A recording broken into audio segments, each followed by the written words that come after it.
का स्वागत है। इस वीडियो में हम बात करने वाले हैं महाभारत के चौथे एपिसोड की। तो चलिए शुरू करते हैं।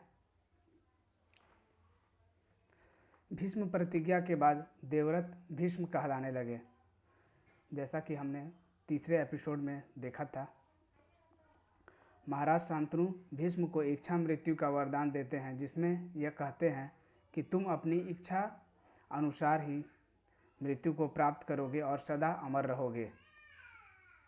पूरे महाभारत में भीष्म या देवव्रत ऐसे व्यक्तित्व हैं जो अपने कर्तव्य का पालन करने के साथ अपने धर्म का भी पालन किया है।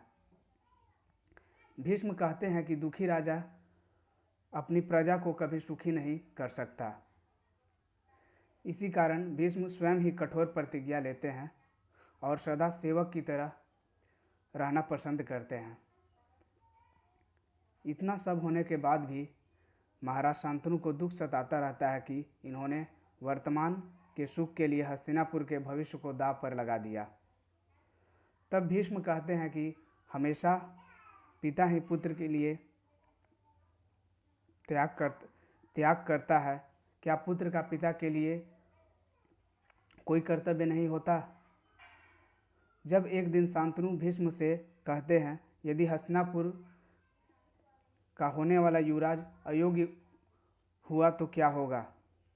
तब भीष्म वचन देते हैं कि मैं आजीवन इस हस्तिनापुर के सिंहासन की सेवा और रक्षा करूंगा, और जब तक देख ना लूँ हस्तिनापुर को मेरी सेवा की जरूरत नहीं है, तब तक मैं अपने प्राण नहीं त्यागूंगा।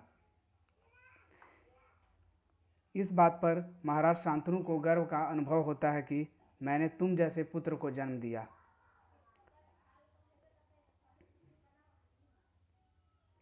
कुछ समय बाद सत्यवती के 2 संतान हुए, चित्रांगद और विचित्रवीर।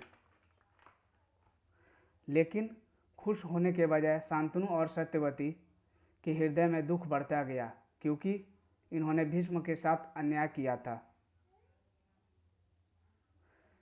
समय बीतता गया।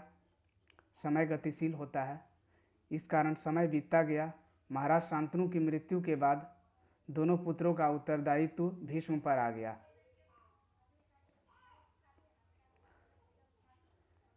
इस भाग से हमें यह सीख मिलती है कि हम भीष्म की तरह ही अपने कर्तव्य तथा धर्म का पालन करें, साथ ही हम भीष्म की तरह जीवन पथ पर अडिग रहें और वचन के पक्के बने।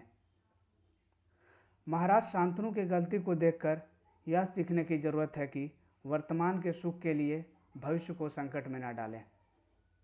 इसी शुभकामना के साथ मिलते हैं अगले वीडियो में, जहां हम महाभारत के 5वें एपिसोड की चर्चा करेंगे।